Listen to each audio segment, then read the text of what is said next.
तीर्थ में सिर्फ प्रवेश से पिता संतुष्ट है न जाने की स्कूल और कितनी फीसों में वो प्रतीक्षा कर रहे हैं कि हमारा कोई कुल और वंश का कोई इधर आएगा। क्या आप जानते हैं दुनिया का सबसे प्राचीन प्रथम पितृ महाश्राद्ध तीर्थ कौन सा है?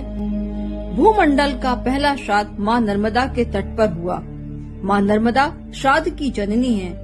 विश्व का अति प्राचीन प्रथम पितृ श्राद्ध महातीर्थ त्रिशूल भेद देव पितर पूर्वजों के प्रति श्रद्धा भाव के प्रकट करने की इस दिव्य श्राद्ध परंपरा का प्रारंभ माँ नर्मदा के तट पर हुआ। माँ नर्मदा के तट पर हुआ था ब्रह्मांड का पहला श्राद्ध। यथा ही गया शिरः पुण्यम पूर्वमेव पठयते तथा रेव तटे पुण्यम शूल भेद न संशया।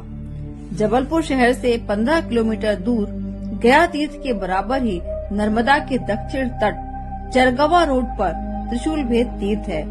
उसके पास इंद्र गया तीर्थ स्थान है जहाँ पर सबसे पहला श्राद्ध हुआ था।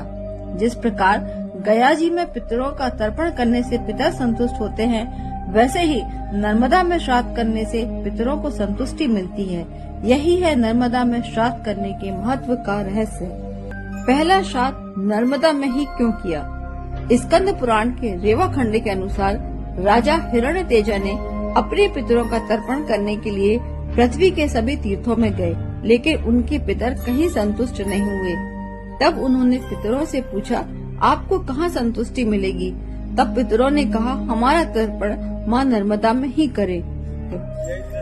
क्या है यहाँ अपना देव पितर पूर्वजों का याद यही वो सही है। भगवती गंगा है मैया से है ना, यही संगम है त्रिशूल भेद का। ये जो तुम देख रहे हो जहाँ खड़े हो सब त्रिशूल भेद का है ना।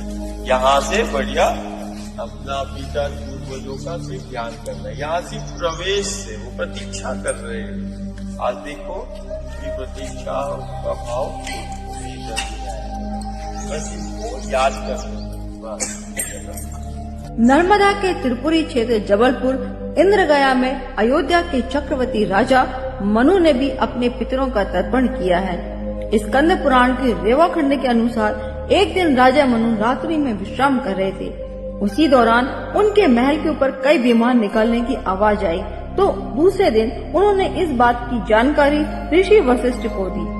तब वशिष्ठ जी ने राजा को बताया कि यह सभी विमान नर्मदा से आते हैं। माँ नर्मदा ही ब्रह्मांड में एकमात्र ऐसी नदी है जो आदिकाल सतयुग से इस धरा पर विद्यमान है और वे सभी को तारने में सक्षम है। ऋषि वशिष्ठ के कहने पर राजा मनु ने नर्मदा तट पर आकर पितरों का तर्पण व यज्ञादि किया।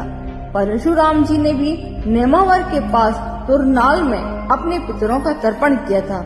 गुजरात के चाणोद अमरकंटक के पास आरंडी संगम में भी इसका विशेष महत्व है। स्कंद पुराण में इस बात का स्पष्ट उल्लेख है कि नर्मदा में श्राद्ध करने से पितरों को विशेष संतुष्टि मिलती है। पौराणिक मान्यताओं के अनुसार नर्मदा नदी में पिंडदान एवं पितृ तर्पण करना गया के फल्गु नदी से 16 गुना ज्यादा फलदायक होना बताया गया है। इस समर्थ सदगुरु दादा गुरु का आह्वान है, माँ नर्मदा अन्य जीवनदायिनी नदियों के पथ पर देव वृक्ष मूर्तियों को स्थापित करें। अपने पितरों को पानी जल देने का अर्थ जीवन देना। तृप्ति, संतुष्टि, तर्पण, अर्पण जल से ही संभव है। आज वर्तमान में जल और मिट्टी संरक्षण संवर्धन में अपना योगदान देना ही वास्तविक में सच्चा श्राद्ध होगा।